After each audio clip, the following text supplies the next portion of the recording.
বিরিয়ানি ব্যাপারটাই আমরা সকলেই কিন্তু খেতে পছন্দ করি।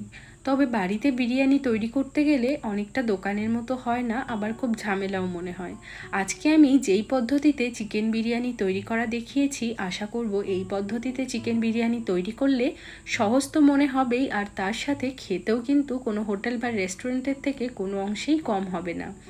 একদম স্টেপ বাই স্টেপ আজকে চিকেন বিরিয়ানি তৈরি করে দেখাবো। যারা কোনো দিন চিকেন বিরিয়ানি তৈরি করনি তারাও ইজিলি বানাতে পারবে, খেতে কিন্তু ভীষণই সুস্বাদু হয়। অবশ্যই এই পদ্ধতিতে চিকেন বিরিয়ানি তৈরি করে দেখবে, পারফেক্ট বিরিয়ানি তৈরি হবে। তাহলে চলো আর কথা না বাড়িয়ে রেসিপিটা ঝটপট করে দেখে নেওয়া যাক। নমস্কার, আমি সুস্মিতা। আমার রান্নাঘরে সবাইকে স্বাগত জানিয়ে শুরু করছি আজকের রেসিপি। চিকেন বিরিয়ানি তৈরি করার জন্য সবার প্রথমে আমাদের চালটাকে ভিজিয়ে রাখতে হবে। চাল যদি ঠিকঠাক করে না ভেজানো হয় তাহলে বিরিয়ানির ভাতটা কিন্তু কখনোই লম্বা লম্বা তৈরি হবে না। আর আমি এখানে কিন্তু 1 ঘন্টার জন্য চালটাকে ভিজিয়ে রেখেছি। বিরিয়ানির চাল যেটা দোকানে বললেই দিয়ে দেবে, সেই চালটাকেই আমি এখানে জল দিয়ে ভালো করে ধুয়ে তারপর ভিজিয়ে রেখেছি 1 ঘন্টার জন্য। আর এখানে কিন্তু আমি 500 গ্রাম বিরিয়ানির চাল ব্যবহার করছি। এবার আমাদের চিকেনটাকে ম্যারিনেট করে নিতে হবে। তার জন্য এখানে আমি নিয়ে নিয়েছি 1 কিলো চিকেন।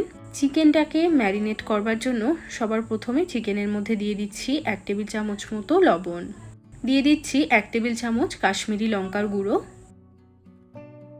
আর খুব সামান্য একটুখানি দিয়ে দেব হলুদ গুঁড়ো, দিয়ে দিচ্ছি 2 চামচ মতো আদা রসুন বাটা, আর দিয়ে দেব 100 গ্রাম মতো টক দই, আর কিছুটা সাদা তেল অ্যাড করলাম। চাইলে তোমরা তেলের পরিবর্তে কিন্তু ঘিও দিতে পারো। এবার সমস্ত কিছু খুব ভালো করে মাখিয়ে নেব। এইভাবে চিকেনটাকে ম্যারিনেট করে 1/2 ঘন্টার জন্য রাখতেই হবে। আর যদি হাতে সময় বেশি থাকে তাহলে কিন্তু 1 ঘন্টার জন্য চিকেনটাকে ম্যারিনেট করে রাখতে পারো। এতে করে চিকেনের ভেতরে সুন্দর ফ্লেভারগুলো ঢুকে যাবে, চিকেনটা খেতেও কিন্তু ভালো লাগবে এবং চিকেনটা খুব সফট তৈরি হবে। এবার আমরা বিরিয়ানির মশলাটা তৈরি করব। এর জন্য আমি একটা ফ্রাই প্যানের মধ্যে দিয়ে দেব কিছু গোটা গরম মশলা, যেমন নিয়েছি 4-5টা মতো লবঙ্গ, 4টে এলাচ, একটা বড় দারচিনির টুকরো, আর এখানে আমি নিয়েছি অর্ধেক জায়ফল, আর নিয়েছি একটা গোটা জয়িত্রী, আর দিয়ে দিচ্ছি 1 টেবিল চামচ মতো গোটা জিরে, 1 টেবিল চামচ সাজিরে, 1 টেবিল চামচ দিয়ে দেব গোটা ধনে, 1 টেবিল চামচ দিয়ে দেব গোটা গোলমরিচ, হাফ টেবিল চামচ মতো দিয়ে দেব শামরিচ, দিয়ে দিচ্ছি 1 টেবিল চামচ মতো মৌরি, একটা তেজপাতা, আর দিয়ে দেব 2 টেবিল চামচ মতো শুকনো গোলাপের পাপড়ি, আর দিয়ে দিচ্ছি 2টো শুকনো লঙ্কা। এবার সমস্ত কিছু হালকা করে ড্রাই রোস্ট করে নেব। এই সমস্ত উপকরণগুলো মোটামুটি আমাদের সকলেরই হাতের কাছে থাকে, তবে গোলাপের পাপড়িটা যদি না থাকে সেক্ষেত্রে এটাকে তোমরা স্কিপ করতে পারো। মোটামুটি 4-5 মিনিট সময় নিয়ে সমস্ত মশলাগুলোকে ড্রাই রোস্ট করে নেব। আমি সব সময়ের জন্যই বাড়িতে বিরিয়ানির মশলা তৈরি করেই বিরিয়ানিটা তৈরি করি। এতে করে বিরিয়ানির টেস্ট কিন্তু আরও অনেক গুণ বেড়ে যায় যদি সাথে সাথে বিরিয়ানির মশলাটা তৈরি করে সেটা ব্যবহার করা হয়, বা এই বিরিয়ানির মশলাটা তোমরা তৈরি করে কোনো এয়ারটাইট কন্টেনারের মধ্যে করেও রেখে দিতে পারবে। যখন বিরিয়ানি বানাবে তখনই কিন্তু মশলাটা ব্যবহার করতে পারবে। তো এখানে আমাদের মশলাগুলো কিন্তু ড্রাই রোস্ট করা হয়ে গেছে। এখন এই মশলাটাকে ঠান্ডা করে তারপর গুঁড়ো করে নিতে হবে। এবার একটা কড়াইতে দিয়ে দিচ্ছি বেশ খানিকটা পরিমাণে সাদা তেল। তেলটা গরম হলে এখন এর মধ্যে দিয়ে দেব কুচনো পেঁয়াজ। এখানে আমি 500 গ্রাম মতো কুচনো পেঁয়াজ নিয়েছি। তবে এটা আমরা বেরেস্তা তৈরি করব, আর বেরেস্তার কোয়ান্টিটিটা নিজেরা নিজেদের ইচ্ছে মতো কমিয়ে বাড়িয়ে অ্যাডজাস্ট করে নিতে পারো। গ্যাসের ফ্লেমটা এই সময় বাড়িয়ে দিয়েই কিন্তু আমরা বেরেস্তাটা তৈরি করব। বেরেস্তা তৈরি করতে খুব একটা বেশি সময় লাগে না, তবে এটা যদি ঠিকঠাক করে তৈরি না হয় তাহলে বেরেস্তাটা কিন্তু তেতো হয়ে যায় আর খেতে একদমই ভালো লাগে না। তো এখন দেখো পেঁয়াজগুলো কিন্তু একদম নরম হয়ে গেছে, আর এই সময় কন্টিনিউ নাড়াচাড়া করে করে পেঁয়াজে কালার আসা পর্যন্ত পেঁয়াজগুলোকে ভেজে নিতে হবে। তো এইদিকে আমাদের পেঁয়াজের মধ্যে কালার ধরতে শুরু করেছে। যখন এরকম হালকা ব্রাউন কালার ধরতে শুরু করবে তখনই কিন্তু তেল ঝরিয়ে তুলে নিতে হবে। আর গ্যাসের ফ্লেম এই সময়তেও কিন্তু বাড়িয়ে রাখতে হবে, না হলে পেঁয়াজের মধ্যে অনেক তেল ঢুকে যাবে। এইভাবে পেঁয়াজের বেরেস্তাগুলো ভেজে একটা কোনো প্লেটে ছড়িয়ে রাখবে, তাহলেই দেখবে একদম ঝরঝরে পেঁয়াজের বেরেস্তা তৈরি হয়ে যাবে। তো দেখো এখনই পেঁয়াজের বেরেস্তাগুলো কতটা সুন্দর ঝরঝরে হয়েছে, আর এটা যখন আরেকটু ঠান্ডা হবে একদম ঝরঝরে হয়ে যাবে। এবার আমি কড়াইতে আরও কিছুটা সাদা তেল গরম করে নিয়েছি। এখন আলুগুলো ভেজে নেব। আর এখানে কিন্তু আমি যেরকম দোকানে বিরিয়ানির আলুগুলো থাকে গোটা গোটা, সেরকমই রাখার চেষ্টা করেছি। তোমরা চাইলে অর্ধেক করেও নিতে পারো। আর আলুগুলো ভাজার সময় দিয়ে দেবো এর মধ্যে সামান্য একটু লবণ, অল্প করে হলুদ গুঁড়ো আর অল্প একটু কাশ্মীরি লঙ্কার গুঁড়ো। এতে খুব সুন্দর একটা কালার আসবে। গ্যাসের ফ্লেমটা মিডিয়ামে রেখে আলুগুলোকে একটু হালকা করে ভেজে নিতে হবে। খুব বেশি কড়া করে আলুগুলো ভাজবার কিন্তু প্রয়োজন পড়বে না। তো এখানে আমার আলুগুলো কিন্তু ভাজা হয়ে গেছে। এখন আমি আলুগুলোকে তুলে নিচ্ছি। এবার এই তেলের মধ্যেই আমি চিকেনটাও রান্না করব। তো ম্যারিনেট করা চিকেনটা তেলের মধ্যে দিয়ে দেব এবং সমস্ত মশলা সমেত। গ্যাসের ফ্লেমটা মিডিয়ামে রেখে চিকেনটাকে একটু নাড়াচাড়া করতে হবে। তাতেই কিন্তু চিকেনের থেকে অনেকটাই জল বের হবে।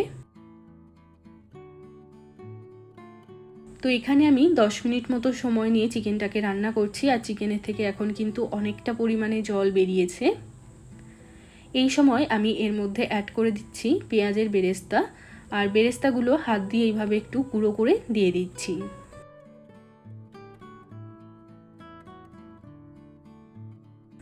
আর তার সাথে ভেজে রাখা আলুগুলোও দিয়ে দেবো, কেননা আলুগুলো সেদ্ধ হতেও একটু সময় লাগবে।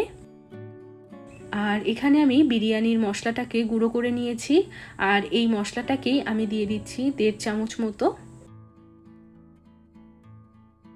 আর বিরিয়ানিটা একটু দোকানের মতো টেস্ট আনার জন্য এখানে আমি দিয়ে দিচ্ছি 2 টেবিল চামচ মতো গুঁড়ো দুধ। গুঁড়ো দুধ দিলে বিরিয়ানির টেস্টটা কিন্তু ভীষণই ভালো আসবে। এখন গ্যাসের ফ্লেমটা মিডিয়ামে রেখে চিকেন এবং আলু সমস্ত কিছু খুব ভালো করে কষিয়ে নেব, যতক্ষণ না পর্যন্ত মাংসের থেকে পুরো তেলটা ছেড়ে দিচ্ছে।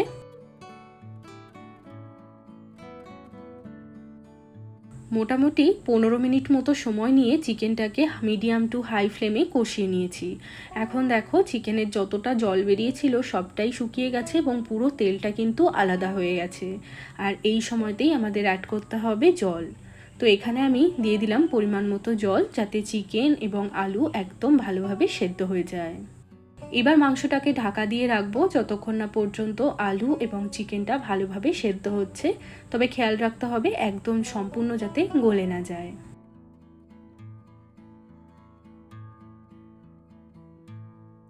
মোটামুটি 20 মিনিট মতো আমি একদম লো আঁচে চিকেনটাকে রান্না করেছি। এখন আমি ঢাকাটা সরিয়ে নিচ্ছি। আর দেখতেই পাচ্ছ চিকেনটা দেখতে কতটা সুন্দর হয়েছে। আর একটা আলু এই সময় চেক করে দেখতে হবে আলুগুলো ঠিকঠাক করে গলেছে কিনা। তো এইভাবে তোমরা একটা কাঁটা চামচ দিয়ে চেক করে নিতে পারো। আর আলুটা কিন্তু খুব সুন্দরভাবে গলে গেছে এবং মাংসটাও ভালোভাবে সেদ্ধ হয়ে গেছে। আর যতটা গ্রেভি রয়েছে এটা আমাদের বিরিয়ানি রান্না করতে গেলে কিন্তু লেগে যাবে। তো এখানে আমাদের চিকেনটা একদম রেডি। এখন আমি গ্যাসটাকে অফ করে দিয়ে চিকেনটাকে সাইডে সরিয়ে রাখছি। এবার আমাদের ভাতটা তৈরি করতে হবে, যেটা সবথেকে বেশি ইম্পর্টেন্ট। ভাত যদি ঠিকঠাক তৈরি না হয় তাহলে বিরিয়ানি খেয়ে বা দেখে কোনোটাই কিন্তু মজা লাগে না। তো ভাত তৈরি করার জন্য আমি একটা পাত্রে বেশ অনেকটা পরিমাণে জল দিয়ে দিয়েছি। আর ভাত তৈরি করার সময় জলের পরিমাণটা একটু বেশি রাখতে হবে, এতে করে ভাতগুলো কিন্তু একদম ঝরঝরে তৈরি হয়। এখন আমি এই জলের মধ্যে দিয়ে দিচ্ছি 2 চামচ ভর্তি করে লবণ। লবণটাও একটু বেশি রাখতে হবে যাতে ভাতের মধ্যে লবণের পরিমাণটা ঠিকঠাক হয়।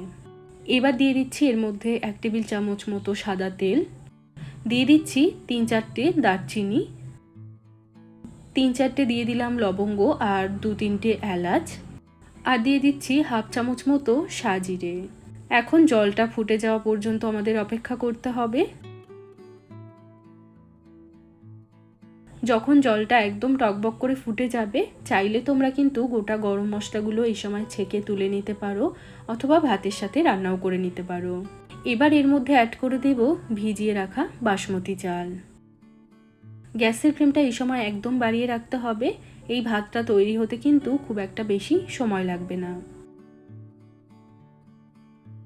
7-8 মিনিট পরেই ভাতটা কিন্তু একদম টকবক করে ফুটছে, আর চালগুলোও দেখো কতটা লম্বা লম্বা হয়ে গেছে।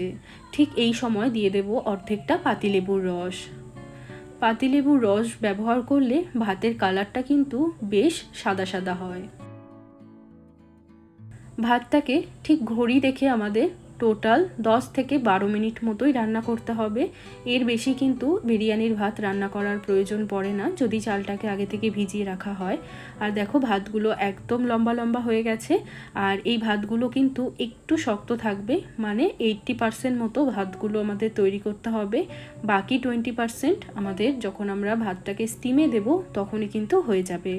তো এখানে আমাদের বিরিয়ানির রাইস কিন্তু একদম হয়ে গেছে। আর বিরিয়ানির জন্য রাইসটা কিন্তু সবসময়ের জন্য 80%ই রান্না করতে হয়, আর বাকি 20% যখন দমে দেব তখন হয়ে যাবে। এইবার এই ভাতগুলোকে একটা ছাঁকনি দিয়ে এইভাবে ছেঁকে ছেঁকে তুলে নিতে হবে। বিরিয়ানির ভাতগুলো ছেঁকে তুলে নেওয়ার পর একটা প্লেটে এইভাবে ছড়িয়ে একটু ফ্যানের নিচে রাখলে ভাতগুলো কিন্তু খুব সুন্দর ঝরঝরে হয়। তো এখানে আমাদের রাইসও তৈরি, চিকেনও তৈরি। এখন আমাদের বিরিয়ানির লেয়ারটা তৈরি করতে হবে। এর জন্য একটা বড় পাত্র নিলে কিন্তু বিরিয়ানির লেয়ারটা ভালোভাবে দেওয়া যায় এবং বিরিয়ানিটা দমটাও ভালো হয়। তার জন্য একটা বড় সড়ো পাত্র নিয়ে নিতে হবে। প্রথমেই আমি ভাতটা দিয়ে দিচ্ছি। বেশ কিছুটা ভাত দিয়ে দিয়েছি, তার মধ্যে আমি আগে আলুগুলো দিয়ে দেব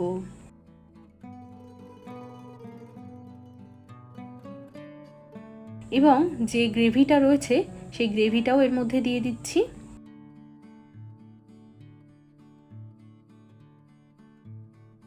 তার উপর দিয়ে আমি একটু পেঁয়াজের বেরেস্তা দিয়ে দেব, আর তার উপরে একটুখানি বিরিয়ানির মশলা ছড়িয়ে দিচ্ছি। সেম ভাবে আমি আরও একটা লেয়ার তৈরি করব। ভাতটা দিয়ে তার উপরে আমি চিকেনটা দেব এবং যে গ্রেভি এবং তেল রয়েছে সেটাও কিন্তু আমি ওপর থেকে দিয়ে দিচ্ছি। আর যেহেতু আমি আজকে কলকাতা স্টাইল চিকেন বিরিয়ানি তৈরি করছি, চিকেন বিরিয়ানি ডিম ছাড়া তো একদম অসম্পূর্ণ, তো এখানে আমি 5টা সেদ্ধ ডিম দিয়ে দিলাম। তার উপরে আবারও কিছুটা পেঁয়াজের বেরেস্তা দিয়ে দেব। তার উপরে লাস্ট লেয়ারের ভাতটা দিয়ে দিচ্ছি। ভাতের লেয়ারটা ভালো করে করার পর উপর থেকে দিয়ে দেব আরও কিছুটা গ্রেভি এবং তেল। দিয়ে দিচ্ছি পেঁয়াজের বেরেস্তা, আর দিয়ে দেব বেশ কিছুটা পরিমাণে বিরিয়ানির মশলা। এবার দিয়ে দিচ্ছি বেশ অনেকটা পরিমাণে ঘি, কেননা ঘি না দিলে বিরিয়ানির টেস্টটা ঠিক ভালো আসে না। এবার উপর থেকে 1 চামচ কেওড়া ওয়াটার আর 1 চামচ গোলাপ জল দিয়ে দেব। এবার বিরিয়ানির ওপর থেকে ঢাকাটা লাগিয়ে দেব। এখন বিরিয়ানিটা আমি দমে দেওয়ার জন্য একটা ফ্রাই প্যানের ওপরে বিরিয়ানির পাত্রটাকে বসিয়ে দিলাম। এতে করে হিটটা একদম ডাইরেক্ট লাগবে না, আর বিরিয়ানিটাও কিন্তু তলায় লেগে যাবে না। তো এখন আমি এইভাবে দমে এটাকে মোটামুটি 20 মিনিটের জন্য একদম লো আঁচে ছেড়ে দেব। 20 মিনিট মতো বিরিয়ানিটাকে দম দিয়ে নিয়েছি। এখন আমি গ্যাস অফ করে দিয়েছি। তো এখানে আমাদের বিরিয়ানি কিন্তু একদম তৈরি। আর বিরিয়ানি ঠিক কতটা পারফেক্ট হয়েছে সেটা বিরিয়ানি রাইস এবং আলুটা দেখলেই বোঝা যায়। তো দেখো রাইসটা কত সুন্দর ঝরঝরে এবং একদম লম্বা লম্বা হয়েছে, এবং এই আলুটাও দেখো কতটা নরম তুলতুলে, তার সাথে সফট একটা চিকেন। তো এইভাবে তোমরাও যদি খুব সহজেই বিরিয়ানি তৈরি করতে চাও, এই রেসিপিটা দেখে বিরিয়ানি বানাবে, দেখবে একদম পারফেক্ট বিরিয়ানি তৈরি হবে। এই বিরিয়ানিটা কোনো হোটেল বা রেস্টুরেন্টের থেকে খেতে কিন্তু কোনো অংশেই কম না। আর এত সহজ এই বিরিয়ানিটা তৈরি করা যে কেউ বানাতে পারবে। অবশ্যই এই পদ্ধতিতে একবার বিরিয়ানি তৈরি করে দেখবে, তোমাদেরও বিরিয়ানি বানানো একদম খুব ইজি হয়ে যাবে। তো আজকের এই বিরিয়ানি রেসিপিটা কেমন লাগলো সেটা কিন্তু একটা লাইক বা কমেন্টের মাধ্যমে আমাকে অবশ্যই জানাবে। চ্যানেলটিকে সাবস্ক্রাইব করে না থাকলে চ্যানেলটিকে সাবস্ক্রাইব করে রাখতে পারো। আর যারা ফেসবুক থেকে এই পেজটা দেখছো তারা কিন্তু পেজটাকে ফলো করে নিতে একদমই ভুলো না। সবাই ভালো থাকবে, সুস্থ থাকবে। আমি আবারও চলে আসবো অন্য কোনো রেসিপির সাথে। আজ এ পর্যন্তই, টাটা।